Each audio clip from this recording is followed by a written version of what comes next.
అందరికీ praise lord. దేవుని నామానికి మహిమ కలుగును గాక. మీరందరూ బాగున్నారు కదా? మీరు పెడుతున్న ప్రతి ప్రార్థన రిక్వెస్ట్కి అనేది మేము ప్రార్థన చేస్తున్నాం. మా ఆశ అంతా ఒకటే, ఎక్కడైతే మీరు తృణీకరించబడ్డారో, ఎక్కడైతే ఓడిపోయారో, ఎక్కడైతే గుండెలు పగిలేలాగా ఏడ్చారో, అదే స్థలాల్లో నా ప్రభు మీ అందరినీ హెచ్చించబోతున్నారు. విశ్వాసంతో ప్రార్థన చేయండి, ఘనమైన విజయాలు ఖచ్చితంగా మీరు అనుభవిస్తారు. God bless you all. కొన్నిసార్లు మా జీవిత ప్రయాణాల్లో మేము కూడా బలమును కోల్పోయిన పరిస్థితులు మాకు తెలుసు. మేము కూడా ఒంటరిగా ప్రయాణం చేస్తున్న పరిస్థితులు మాకు తెలుసు.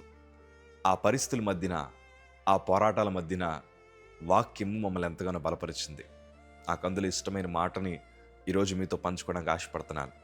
యెషయా గ్రంథము 40 అధ్యాయము 29 మాట మనం చదవగలిగితే, సొమ్మసిలిన వారికి బలమిచ్చేవాడు ఆయనే, శక్తిహీనులకు బలాభివృద్ధి కలుగు చేయవాడు ఆయనే.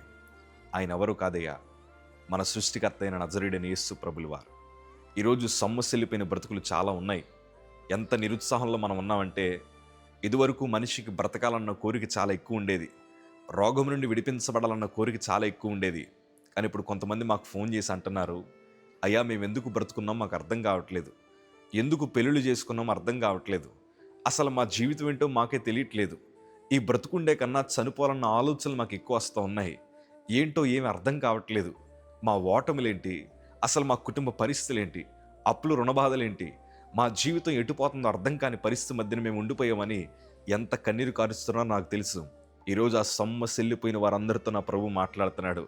ఆ సొమ్మసిల్లిన వారికి శక్తిని అనుగ్రహించగలిగిన దేవుడు ఆయన ఒక్కడు మాత్రమే. ఈరోజు మన కుటుంబ పరిస్థితి ఎలా అయిపోయిందంటే, అందరి మధ్యన బలహీనమైన కుటుంబాలుగా మార్చబడ్డాయి.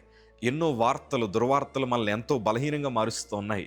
ఏ రోజు ఏ వార్త వినాల్సి వస్తుందో అర్థం కాని పరిస్థితి, పిల్లల కోసం ఏ వార్త వినాలో అర్థం కాని పరిస్థితి, ఉద్యోగాల కోసం, రిజల్ట్స్ కోసం, మన ఆరోగ్య విషయాల కోసం ఏ వార్త వినాలో తెలియని పరిస్థితి మధ్య మనం ఉండిపోయి మనల్ని మనం బలహీనులుగా ఎంచుకున్నాం.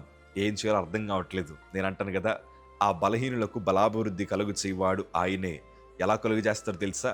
నీ బలహీనతనంతా పోగొట్టడానికి ఒక బలమైన శుభవార్తని నా ప్రభు పంపించబోతున్నాడు.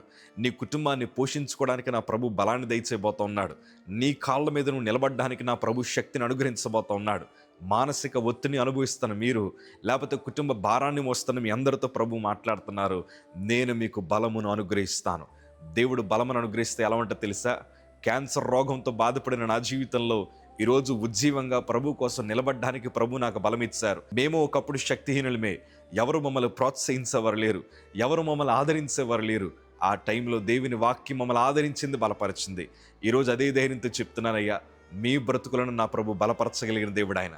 సొమ్మసిల్లిపోయిన మీ అందరినీ కూడా ఉన్నతమైన సాక్షులుగా నా ప్రభు మార్చబోతున్నారు. ఈరోజు మాకు బలమును అనుగ్రహించిన దేవుడు మీకు కూడా ఆయన బలాన్ని ఇవ్వబోతా ఉన్నాడు, మీకు కూడా శక్తిని అనుగ్రహించబోతున్నాడు.